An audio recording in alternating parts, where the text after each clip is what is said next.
Today on The State of Us, arming teachers as students shoot the teachers.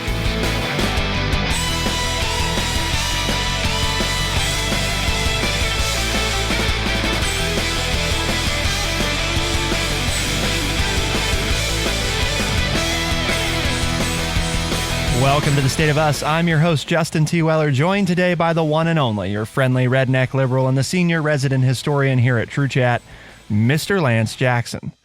Today, we're going to talk about an issue that's certainly not new to the program, but we're going to talk about it in a new angle. Specifically, the state in which we record from, the great state of Ohio, passed legislation last year that now gives school districts the option of whether or not to allow their teachers to be armed after going through certain training. There was a feature piece in July of last year in the New York Times about the interesting predicament that many school employees find themselves in. And as Lance is, in fact, an educator, and we work in an educational setting, and we know lots of people in education, I think there's a lot of nuance to be discussed about this because it's not quite as black and white, I think, as some of the interest groups may attempt to make us think that it is. Let's talk about who's actually in school and how that plays into this as well. And I think that's another big part of this debate that I really don't think's been getting maybe the right amount of attention either. The actions of when a gun goes off in a school building gets all kinds of attention, but there isn't a lot being said about the multi-layers that are there. You know, who's doing the shooting, what the schools are doing about it, other disciplinary actions, teachers being armed, administrators doing searches. I mean, all things that should perk up people's ears because it's not as simple as Johnny walked into school and shot it. I mean, it really isn't. There are a myriad, word of the day there, a myriad of problems that cause this. And we need to get down in there and work on those problems if we want to make our schools safer for our young people and our teachers. So when we talk about mass shootings in schools, or really school shootings at all, I do think that it's important to note, and the article, one of the articles that we're referencing today points this out. Mass shootings, for all of their heartbreak, do remain exceedingly rare in a country with nearly 130,000 schools and 54 million school children. Now, just because they're rare, that doesn't mean they're not a serious issue, right? But part of the thinking today is that we want to talk about, have they become more prevalent? Yes, because of the mass shootings in recorded history, or of the mass shootings that have been recorded that have happened in schools, 5 of the deadliest school shootings ever, the top 5, 4 of them have happened in the last 10 years. So there is definitely an increase, right? And there is definitely a marked change in how often these are happening. But just because something happens more often doesn't mean that it's not still rare relative to the population of the schools and how many schools we have, right? And the amount of guns being sold in the United States doesn't necessarily, is that, you know, your good old causation rule that you always argue against. You know, we are at a time when since the pandemic, more guns have been bought in the United States in that time period than any other period of time in the history of our country. To that point with this story about in Virginia, that the gun was legally bought by the mother of the child, and supposedly had a key safety lock on the gun. And yet the 6-year-old got it, opened it, and took it to school and used it. Why is it? I mean, I think that's the question that so many of us struggle with is why have 4 of the 5 deadliest school shootings in history well, again, I been don't in think, the past decade? And I don't mean to interrupt, but I don't think you can pinpoint it to your opening. You know, there are a multitude, right, of issues that are causing this. You can't just. So it's not just as simple as people saying this generation's screwed up. Want the box, right? Just want the box, and let's give me the answer. We fix that problem, and then it all goes away. And I don't think, and that's to your point, there are, you know, as I said, a myriad of issues here that are causing these. Each one of them is almost a different attitude. I mean, maybe the one underlying thing would be obviously the mental health of students, but then there's all those layers of, well, what is causing that? It's not just one issue that's causing the mental health of these young people to become unbalanced to the state that they choose this as a way to voice their anger or their concern or their apathy or whatever it is that takes them to reach this point to take a weapon and harm other human beings. It's not a new problem, but the prevalence of it is a new problem, right? We don't have, and a lot of the solutions being tested, we just don't know if they will be effective, right? Or how effective they are. For example, school resource officers being common in schools is a relatively new thing. Yet there is no evidence that supports that school resource officers actually decrease the likelihood of a of a shooting happening in a school. So does it make everybody maybe feel better? Maybe, but does it actually make anybody safer? We really don't know, right? Because the other thing that becomes difficult is if something's working, then there's probably nothing to measure. So it becomes complicated with some of these, theoretical solutions like additional school resource officers or arming teachers right in school. We can say that, well, there's no evidence that support, right? Well, but we've not really been trying this stuff for very long either. So, and what but evidence some of these shootings would there be? But some of these shootings have had school resource officers. Yes. As well. Correct. So, and again, that doesn't mean you jump down their throat and say, well, that doesn't work. That could be a one-off. I mean, so they actually could be working, because how many shootings have been prevented because there was a school resource officer?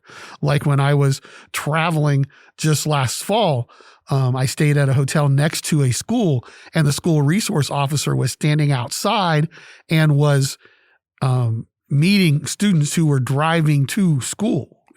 So how much of that presence is preventing something from, well, nothing happened at that school, well, maybe the school resource officer. But how would you ever know that is doing that?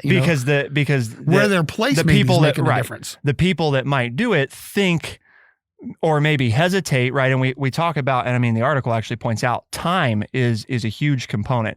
And even I have family that's in the military, and one of my family members works directly with veterans and suicide prevention in veterans. And they talk about a big thing with veterans is it can actually increase the risk of suicide taking away guns if they own them. So one of the biggest things that they work on is not taking it away, but a time-delayed access to it. In other words, locking it in a safe that just will not open any faster than a certain amount of time. And the reason for that is the data is all around the longer that you will give somebody to hesitate, the more likely it is that they will choose a better choice. And we've talked about that with social media, just the impulse control, right? So the presence of a school resource officer may very well be that necessary hesitation, even to somebody that maybe pulled up in the parking lot, has a gun in their car, and they see that officer standing there. The problem is that we don't know, right? Because how do you record that this person would have come inside and shot and killed 20 people if that person hadn't been there, but that didn't happen. So it's all this hypothetical. Exactly. And in a lot of ways, I think that there's a lot of issues surrounding arming teachers, right? But one of the problems with ever figuring out how effective that is not all that different than school resource officers. The article talks about schools that have decided to do this, right?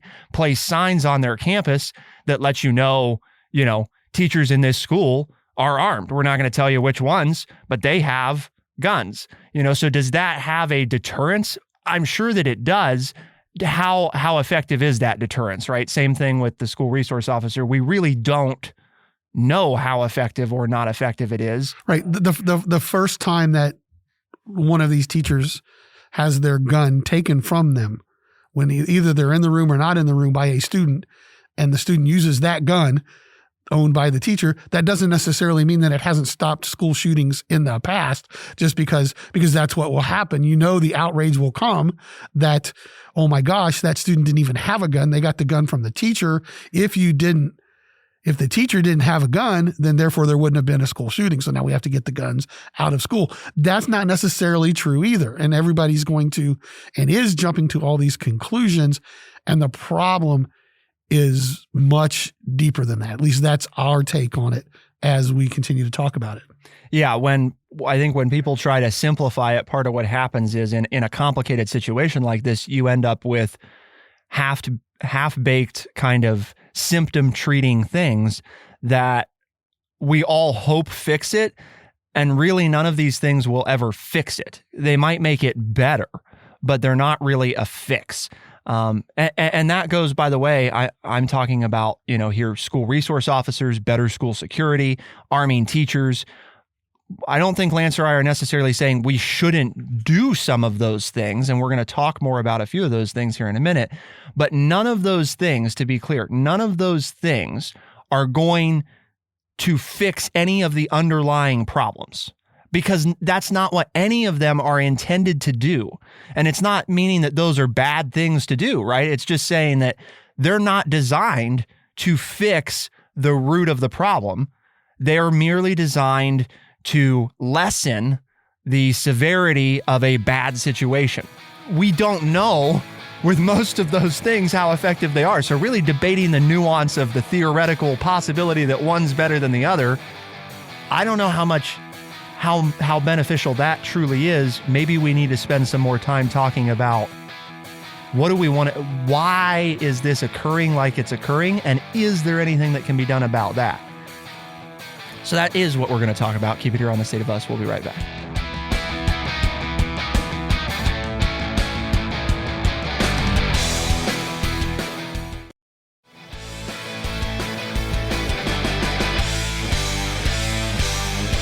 So you've got some educators in your family, Lance, and I think when we talk about teachers being armed and you talk to teachers about it, it is a real predicament that I think a lot of people don't appreciate, the odd position that teachers of different beliefs and backgrounds face. Because, for example, you may have the teacher that's very supportive of Second Amendment rights and the ability to own guns, but thinks that there's no situation ever in which a firearm should be in a school because it's just asking for something bad to happen.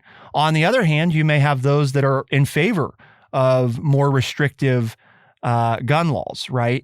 And controlling what's purchased, but who are also faced with, I'm a teacher, I love these kids, and if people won't fix the problem, I want to be able to save as many as possible. You wrapped it up in a nutshell.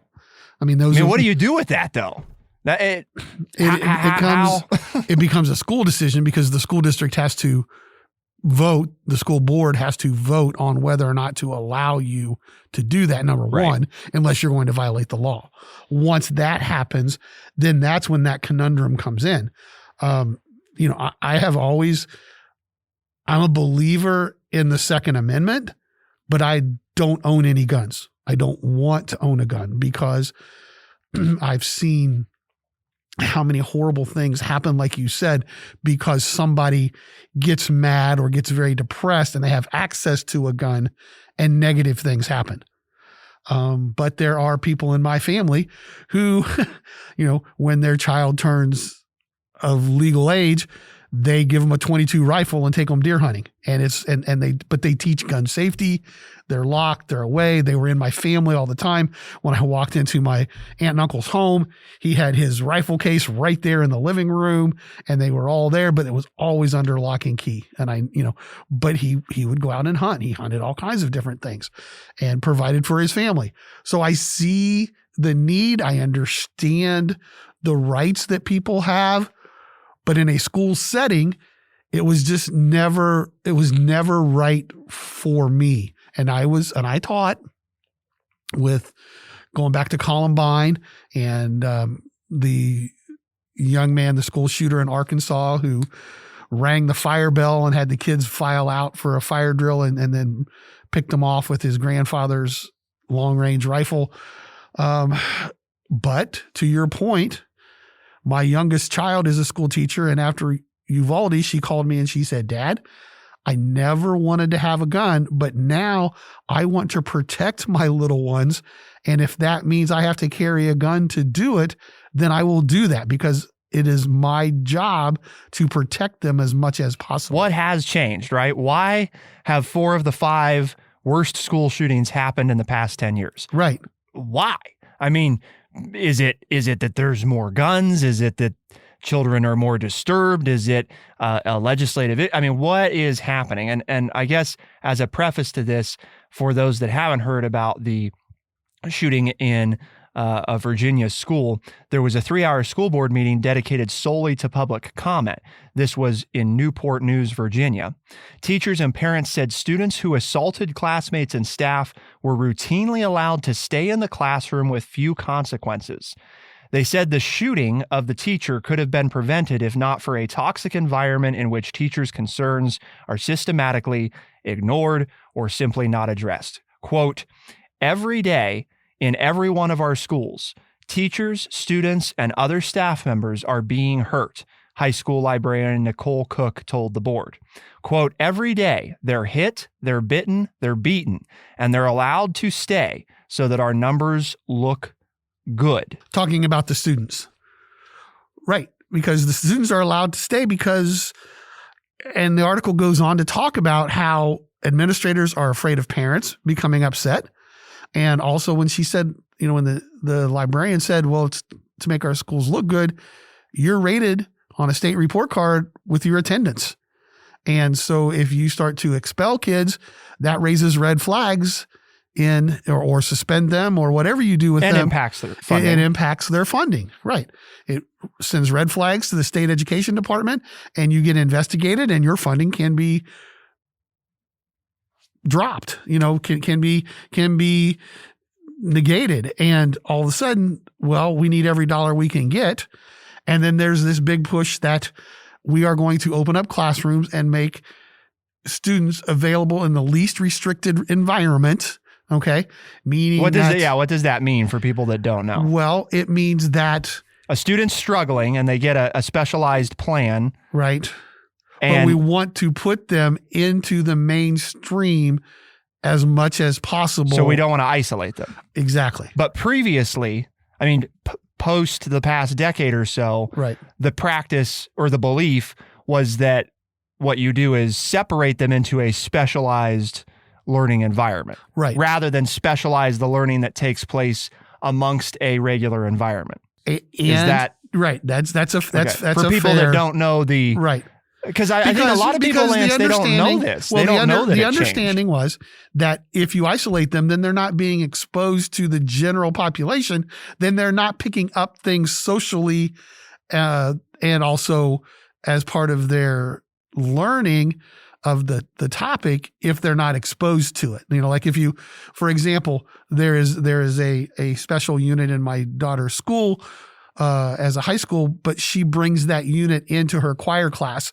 And even though those kids can't sing, they may, because they have, some auditory issues or their voice doesn't work, she can watch their bodies move and she can watch the eyes and the smiles on their face, right, and participation. So that's the least restrictive environment because they really, they are in school in wheelchairs with people who are changing their diapers, even though they're of high school age.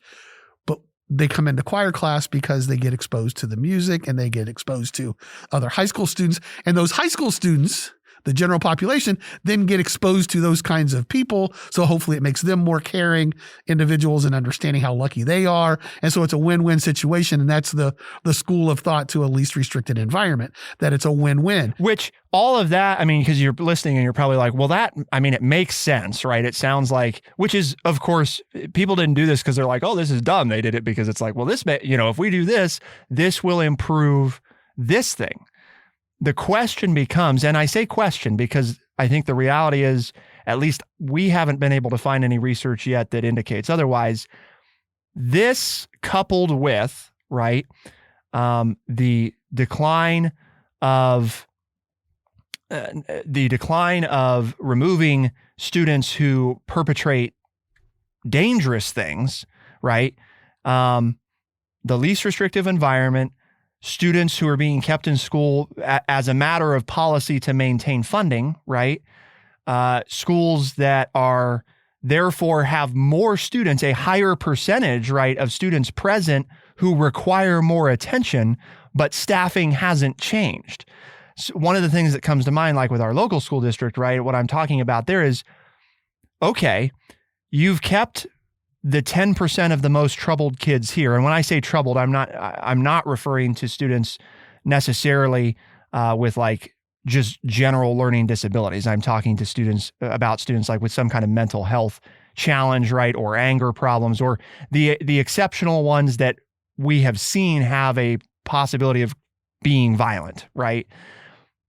We're now keeping them in the school. We've not removed them, but we've not really increased what we're doing in the school to help manage that. According to the latest article that I read about the Virginia shooting, that young person, that person at the age of 6, has some severe learning behaviors that, according to a plan written by the school and the parents, that a parent must attend school with that child at all times for that child to be in school.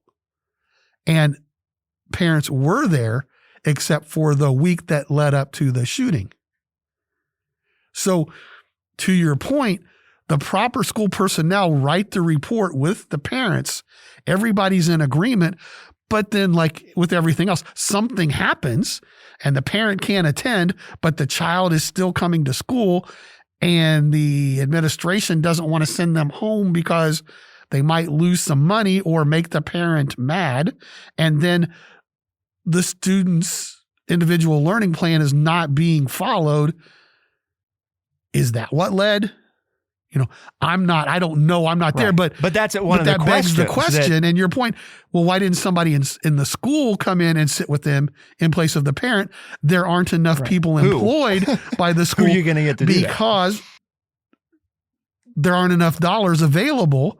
And how do we fund school? Through tax dollars. Well, the majority of school levies in our state fail every time they go on the ballot. It's like a 20% passage rate for increases in school funding in our state. And I'm sure most states across the United States are the same way.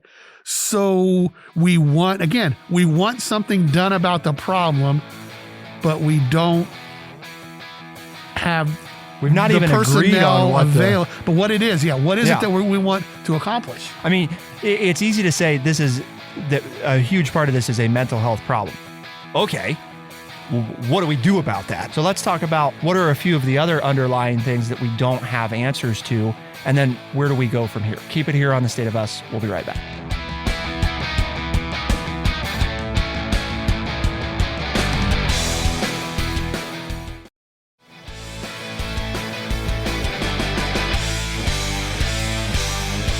Another underlying issue to discuss that I think is another one that requires nuance, right, is the poverty issue.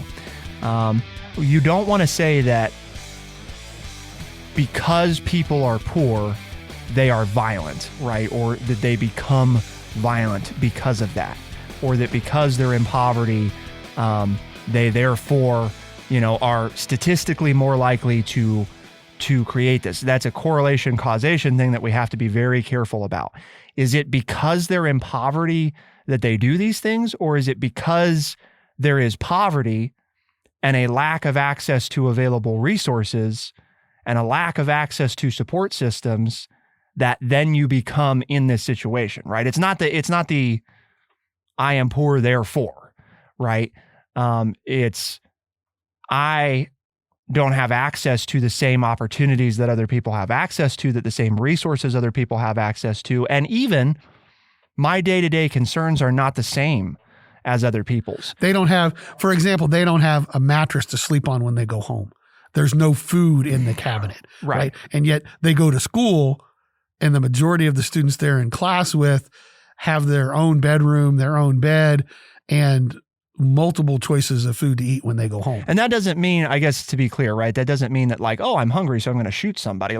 That's not what we're saying. What I'm saying is when you talk about what instigates some of the mental health challenges, one of the things that does that is a change in priorities. If a child is not well cared for, right? If they have a disruptive environment that they live in, those things make it more likely. It doesn't mean it will happen, right? But you're increasing the stresses on an already stressful time in life, because we've seen that this can happen. Students who don't have any of these stressors can do these terrible, awful things, but you're only increasing it when you have these other stressors as well. So are we saying that this is not necessarily the main contributor, but when we talk about things like the least restrictive environment, this is a question that I think has to be asked of, what are we doing to fix that problem for these students? Many of the Western European countries, as well as the Asian countries who educate their people in similar fashion to us, have high school entrance exams. And if you don't meet the qualifications or they fill their quota, you do not get to continue in the public high school system. Whereas, to your point, ours is K-12. Basically guaranteed. Right. You get to go on to high school no matter what aptitude you have shown in the first 9 years of school, kindergarten being one and to 8th grade. So therein lies the point you're trying to make, is that we look at these numbers and, these students score higher in math than we do, and they score higher in language than we do, and they score higher in science. But they're taking, in many of those countries, they're taking their best and brightest and continuing to educate them and putting the rest of them in a vocational school where they're learning a skill to do something so that they can then join the workforce. So again, people sitting there, well, are you saying that because we keep everybody in school that's why these things happen? No. Again, we're saying that this is part of the nuance, right? That the reason we're trying to do this is to say, here are the questions that we need answers to, right? We don't know the answers. We know that these are questions that aren't being answered. We also know that we're operating a system that there's really not an easy model anywhere else in the world to just say, well, this is a one-for-one comparison, and we can clearly stack it up against this, because the only systems that operate at a similar, with a similar philosophy to ours are on a much smaller scale. And you say, well, why does that matter? Well, one of the things, right, that matters a lot with the smaller scale is if proportionally the issues are the same, there are statistically way fewer issues in a system that's a quarter the size, right? Because there are less people in the system, so the issues don't happen as often. And I get back to the whole mental anxiety and problems that have been well addressed in the media for American students and Americans in general. And I think of our local school district in grades 6 through 8, which is approximately probably 500 to 600 students, there is one school counselor whose job it is to run state testing, to fill out reports, and to do all this other stuff. It's not just to sit and counsel with children, but there's if it was, even if there's how many way. Counselors have 600 clients that they can effectively There are 180 days in school. So you're talking about you could see 3 a day to see them once a year. You could check in with 3 a day, and you'd see everybody once a year. And that's really gonna make a lot of headway with that one session. To your point of, there are places and people and parents who they know that their children have issues and have the financial wherewithal or the insurance policy to take them to see a private counselor once or twice a week. But in a poorer district, those opportunities are not there. And the reason that we're bringing this up is we've talked about housing on this show so much. I hate to link another thing back to housing, but housing plays such a huge role. Where you live, we've talked about this so many times, right? Your zip code is the single most reliable indicator of how long and how prosperous your life will be, more so than all of the standard health measurements, right?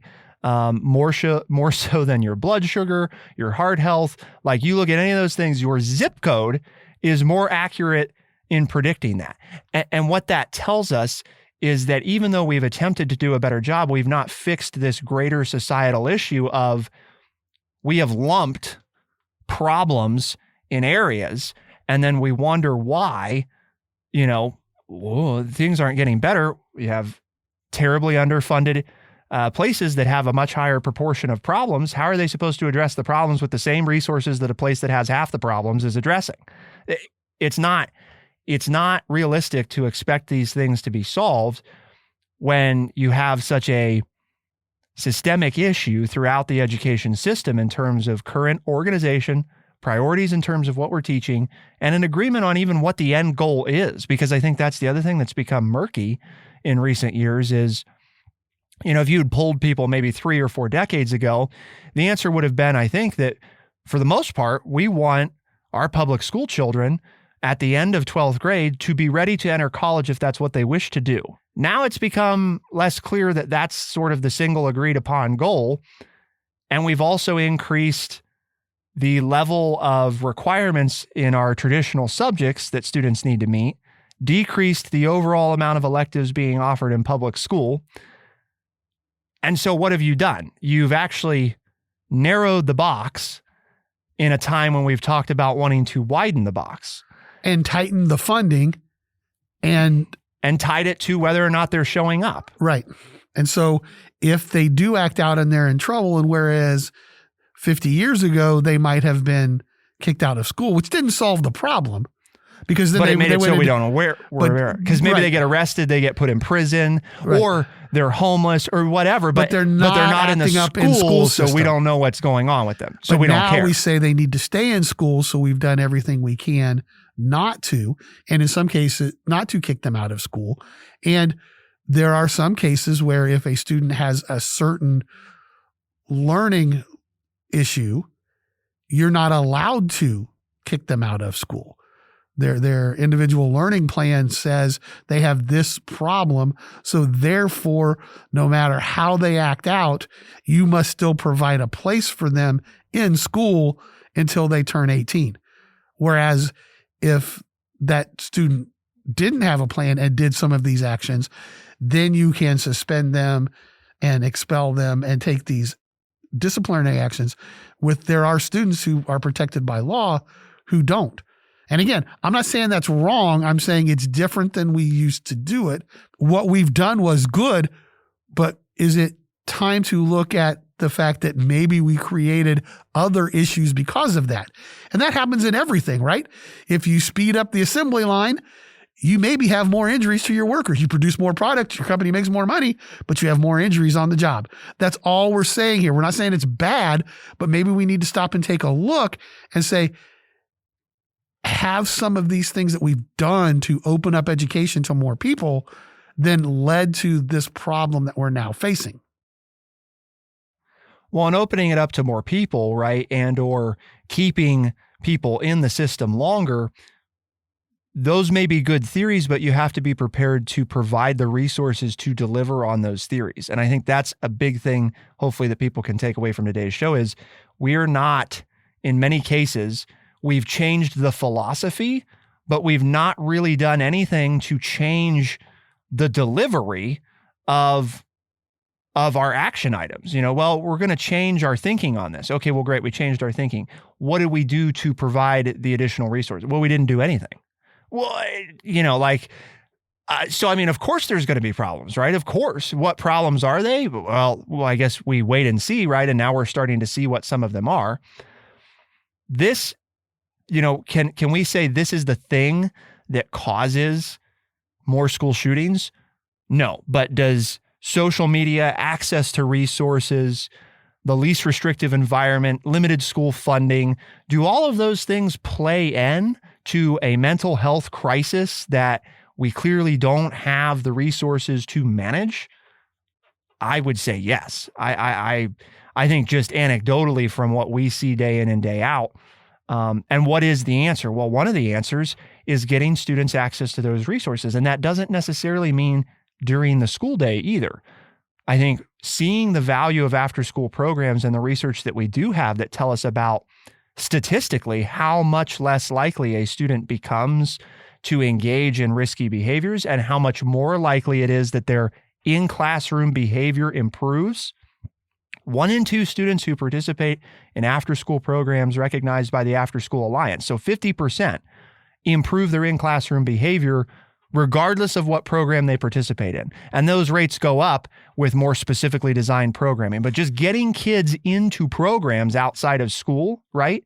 That age-old thing of keep them busy, don't let them have too much unstructured time to run around and cause trouble in an unsupervised way.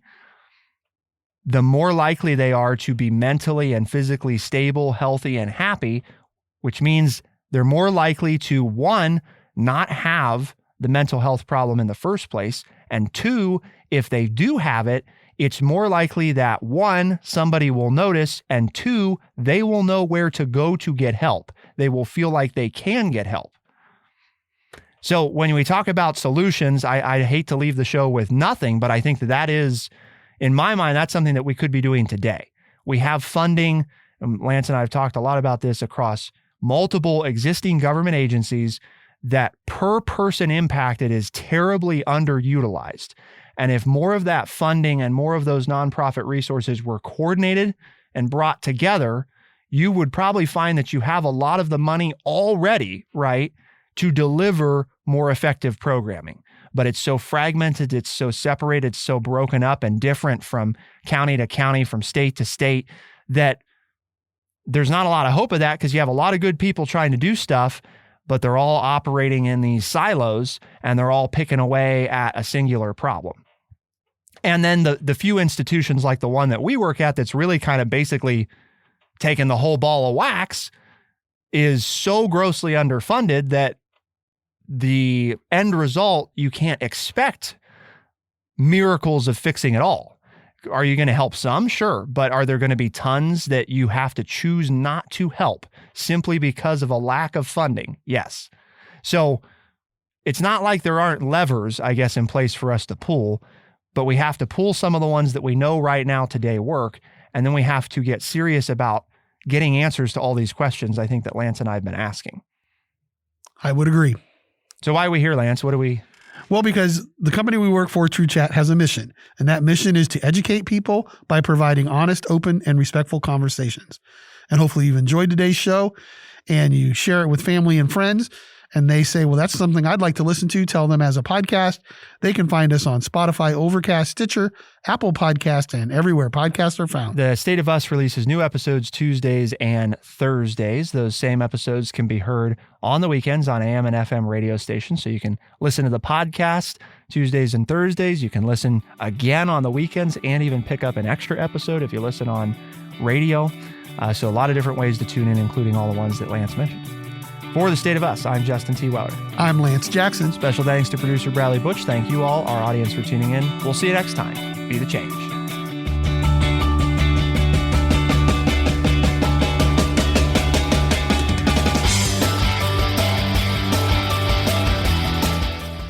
Be sure to check out our website, thestateofus.org, for books, articles, and all the ways to tune in. thestateofus.org.